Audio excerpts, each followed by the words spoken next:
Shalom, shalom, fidèles amis téléspectateurs. Merci une fois de plus de vous avoir nombreux devant vos postes récepteurs. PC, merci une fois de plus d'être connectés et de nous avoir aussi donné cette opportunité de nous suivre. Que l'Éternel Dieu, que sa grâce soit sur vous.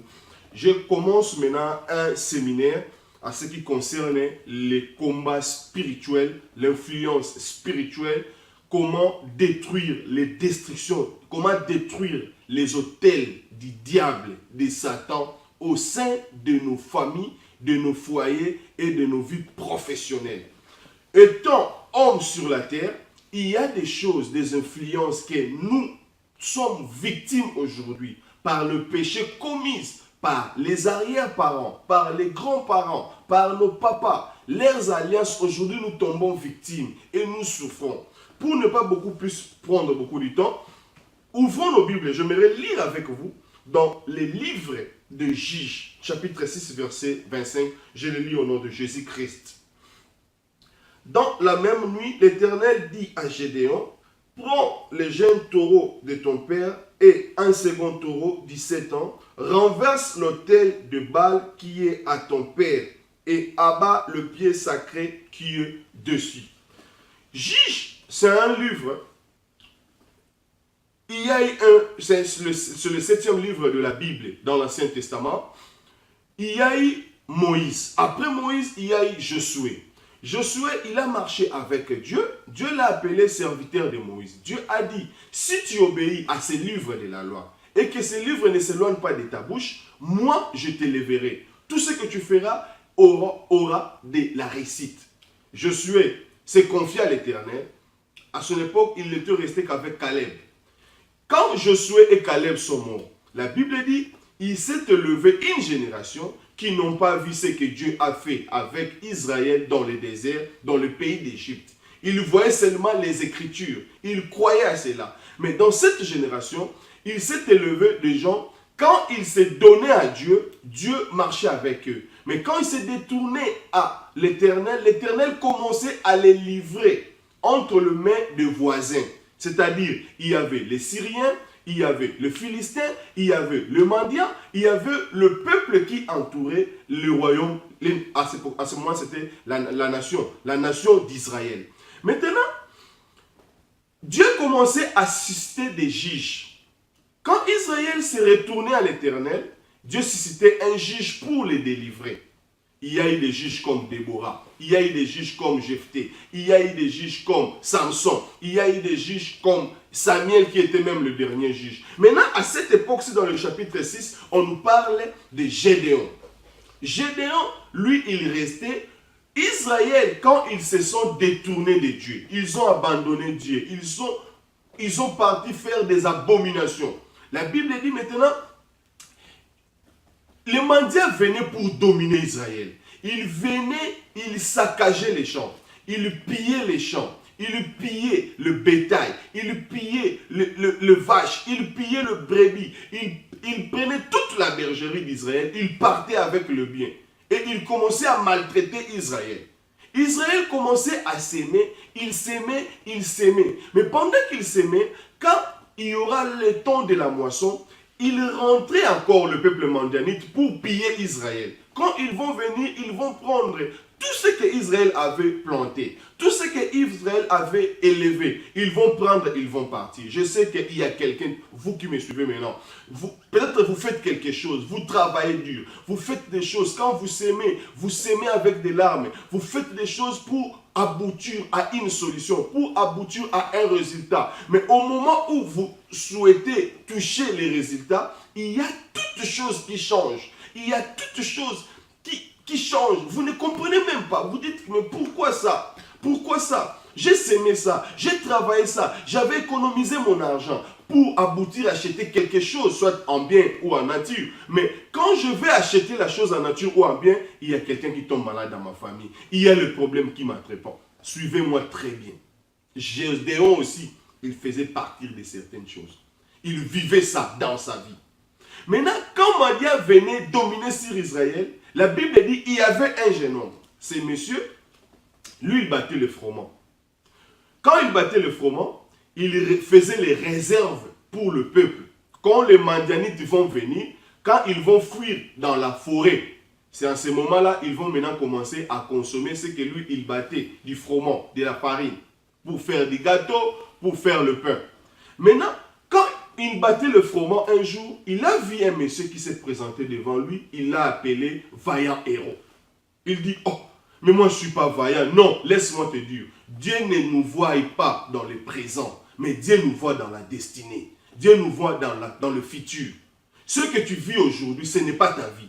Si Dieu va te révéler en toi, Dieu il ne va pas te voir dans les yeux du présent. C'est l'homme qui voit le présent, mais Dieu voit le futur. C'est pour cela quand Dieu nous appelle dans nos titres, dans nos qualifications, il nous voit comme des gens forts. C'est pour cela qu'il dit, c'est lui qui est faible qu'il dise qu'il est fort. C'est lui qui est pauvre qu'il dise qu'il est riche. Donc Dieu nous voit dans la destinée, dans le futur.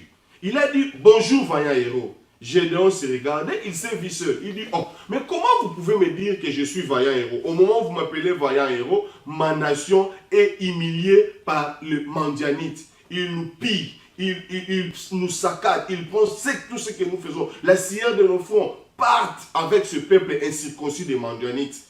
L'ange a dit, non, c'est toi qui vas délivrer Israël. Gédéon a pris le message. Il est retourné, il a dit non, si c'est toi, je vais voir un signe venant de Dieu. Il avait vu les signes avec l'ange. Je ne suis pas ça, je ne suis pas là. Aujourd'hui, je ne suis pas là.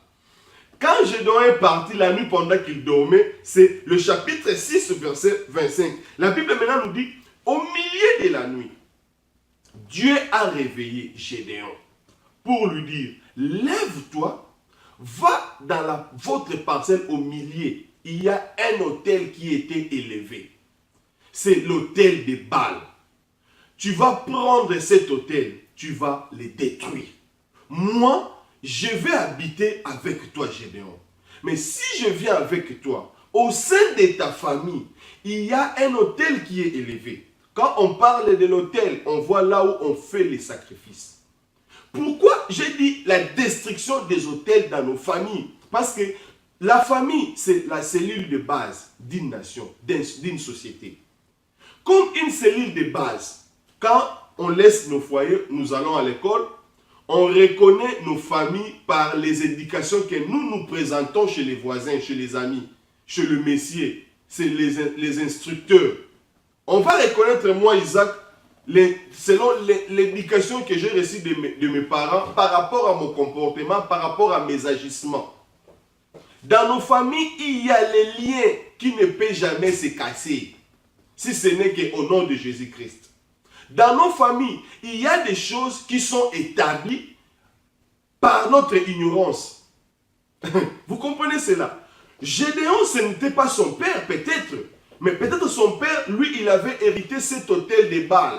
Peut-être ils étaient dans la lignée d'une famille qui héritait cet autel-là, qui héritait ce pouvoir mystique-là. Mais Dieu ne peut jamais continuer à travailler avec Gédéon si l'autel-là demeure dans sa famille. Aujourd'hui, il y a des familles qui souffrent, qui sont malades spirituelles. Pourquoi? Parce qu'il y a des autels de diable, des autels de Satan, des autels de la sorcellerie, des autels de chômage, des autels de célibat, des autels de la maladie psycho-spirituelle, des autels de la pauvreté, des autels de la méchanceté, des autels de misère qui sont élevés dans des familles. Quand on parle des autels, on voit la première des choses, ce sont des pactes. La deuxième des choses, ce sont des sacrifices. La troisième des choses, ce sont des vœux ou des serments, établis non pas par nous, mais par nos arrière-parents. Lisons le livre de Proverbes chapitre 5, verset 22. Lisons ça. Proverbes 5, 22, je le lis au nom de Jésus-Christ. Le méchant est pris dans ses propres iniquités, il est saisi par les liens de son péché. Vous voyez cela, le mot lien, parce qu'il y a d'autres qui disent que quand tu es en Christ, les liens n'existent pas. Non, moi je vais vous dire non. C'est comme si quelqu'un qui est blessé. Tu es blessé, la blessure va guérir. La blessure ne restera pas éternelle. Il y aura la guérison de votre blessure. Mais il y a des cicatrices qui vont rester. J'ai montré à mon frère, j'ai dit, regardez le pli que j'ai ici, la cicatrice ici. Je m'étais blessé en 1991. Autrement dit, 91 pour nous qui vient de la RDC. 91. Mais jusqu'aujourd'hui, j'ai cette cicatrice. Les liens existent parce que à partir des liens, il y a ce qu'on appelle l'appartenance des sangs. Pourquoi il y a le mot héréditaire? Donc quelque chose qui vient, on ne voit pas ces liens-là. Je parle des liens spirituels parce que Abraham, quand il sautait, il marchait avec Dieu. Il avait un problème pour mettre dans le monde. Il avait les liens de la stérilité. Quand Abraham est devenu vieux, il a mis Isaac. Isaac est venu. Isaac aussi avait ce même lien. Pour mettre au monde les deux garçons, les deux jumeaux, qu'est-ce qui est arrivé? Isaac atteignait même jusqu'à l'âge de 40 ans. Tu vois ce lien de la stérilité et qui a existé à Abraham. Ce même lien-là existait encore chez Isaac. Abraham, quand il partait en Égypte, il a renié Sarah qui était sa femme. Il a dit non, ce n'est pas ma femme, c'est ma soeur. C'est la même chose avec Isaac aussi. Quand il est arrivé chez le roi Abimelech, Abraham avait nié Sarah, c'était le roi Pharaon. Mais Isaac maintenant nia sa femme Rebecca quand il s'est présenté chez le roi Abimelech à Guédar. Ma Bible me dit faute d'Isaac. Il a nié aussi sa femme. Il a dit non, ce n'est pas ma femme, c'est ma soeur. Abraham niait sa femme parce qu'elle était belle, jolie. Isaac niait aussi sa femme chez le roi parce qu'elle était belle, jolie. Donc vous voyez cela, le même lien qui était avec Abraham, le même passé a essayé d'attraper Isaac. Mais heureusement parce que Isaac avait l'alliance avec le Tout-Puissant. Maintenant Isaac à son tour, lui, il a enfanté Jacob. Jacob maintenant, il a multiplié. Parce qu'il a combattu avec Dieu et puis il était vainqueur. Il a brisé la hanche de l'ange. Et Saoul de son côté, elle est partie, il a aussi multiplié sa race. Parce que leur père, il avait déjà vaincu ces liens-là. Vous me suivez maintenant? Maintenant, les liens ici dit quoi? Le péché, le méchant est pris. Proverbe dit quoi? Proverbe 5:22. Le méchant est pris par ses propres iniquités. D'autres versions disent il est pris par ses propres péchés. La première porte qui fait assez que l'autel existe dans nos vies. Donc les autels de Satan, les autels du diable existent dans nos vies. Et puis que cela domine de l'impact dans nos vies, c'est le péché.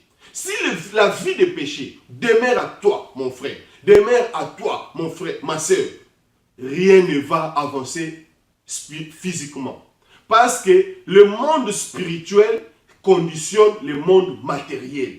Le monde spirituel dirige le monde matériel. Si spirituellement, il y a un autel qui est élevé, autel de la souffrance, autel de misère, autel de chômage, autel des échecs, rien ne va marcher dans la vie physique. Tu vas maintenant cautionner ces résultats dans ta vie physique. Au nom de Jésus, grâce à ces enseignements, nous allons les détruire. Je vais vous montrer pourquoi les autels existent. Comment détruire les autels. Et comment protéger et garder une bonne délivrance. Grâce à ces enseignements. Les autels, premièrement, existent pourquoi? Parce que il y a eu des pactes, il y a eu des sacrifices, et puis il y a eu des serments ou des vœux. Par définition, pacte, c'est quoi? Pacte, ça se passe quand il y a l'échange des deux côtés.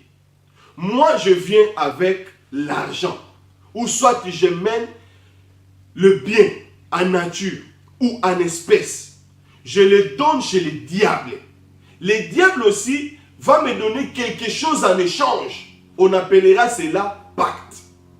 C'est-à-dire, comme tu me suis là, tu as déjà été dans une maison où tu avais donné un drap. Le féticheur vous avait demandé les draps. Donne les draps, moi je vais te donner le pentacle. Donne les draps, moi je vais te donner les amulettes, l'amulette. Donne les draps, moi je vais te donner les singaloketo. Donne les draps, moi je vais te donner quelque chose, les câbles, un câble à porter, gourmette à porter, médaille à porter. Ce sont des pactes que, au Sala, tu as fait ce genre de pacte. Ta famille, il y a quelqu'un, quand on était enfant, il y a des amis à l'école qui disaient que non, notre grand-père, il était sorcier, mais lui, il protégeait la famille. C'est faux. Dans la magie noire, il n'y a aucune protection. Il y a la livraison. Il avait protégé cela selon lui, selon les mensonges, que pendant sa vie, personne ne vous touchera. Mais comme votre grand-père, lui, il mangeait la chair humaine des autres, quand lui, il va mourir, c'est alors on commencera aussi à piller sa famille. C'est pour cela aujourd'hui, vous voyez, vous constatez, dans votre famille, il y a des morts subites. Dans votre famille, il y a la pauvreté. Dans votre famille, il y a une souffrance énorme qui ne finisse jamais. Dans votre famille, il n'y a personne qui peut percer. Il n'y a jamais de percer sans détruire les autels du diable. Les autels du diable sont là pour empêcher. Parce que ces autels-là, il y a des sacrifices qui ont été sacrifiés. C'est-à-dire, il y a des pactes. Votre grand-papa, votre grand-maman, peut-être pour ce commerce, elle était partie ou il était parti quelque part. Pendant qu'il était parti là-bas, il y a des paroles qu'il avait dit en insensé. Il avait donné quelque chose. Quand nous allons à l'église, quand nous donnons des offrandes, nous faisons des pactes financiers avec Dieu. Nous donnons à Dieu de l'argent pour que Dieu puisse sécuriser nos emplois, pour que Dieu puisse sécuriser nos biens, nos familles, tout ce qui concerne le dépense en pièces ou en nature. C'est ça le pacte. Maintenant, quand toi tu vas chez le diable, il y a des gens comme vous me suivez là, peut-être toi-même, peut-être tes papas, peut-être tes arrière-parents, ils avaient fait des pactes avec les diables. Il y a maintenant un autel qui est élevé, qui crie matin, midi, soir, qui fait la réclamation. La réclamation, c'est quoi? Quand la chose demeure en vous, quand vous avez les crédits de quelqu'un, la dette de quelqu'un, la personne là va venir réclamer ses droits. Il va venir demander ses droits. Donc, demander les droits de quelqu'un, c'est ça la réclamation dans le langage spirituel. Aujourd'hui, vous souffrez, vous êtes innocent, mais vous êtes victime. Pourquoi? Parce que les arrière-papas, ils avaient fait les alliances que vous ignorez aujourd'hui. Allons dans le livre de Exode chapitre 20. Exode 20, verset 5. Merci Saint-Esprit, parce que cela m'est venu directement comme ça. Exode chapitre 20, verset 5, je le lis au nom de Jésus. Tu te prosterneras point devant elle, et tu ne les serviras point, car moi l'Éternel, ton Dieu, je suis un Dieu jaloux, qui punit l'iniquité des pères sur les enfants. Alléluia. Il a dit quoi? Je suis un Dieu jaloux qui punit l'iniquité des pères sur les enfants jusqu'à la 3e et à la 4e génération de ceux qui me haïssent. Comment haïr Dieu? On haït Dieu quand on part s'associer avec les diables.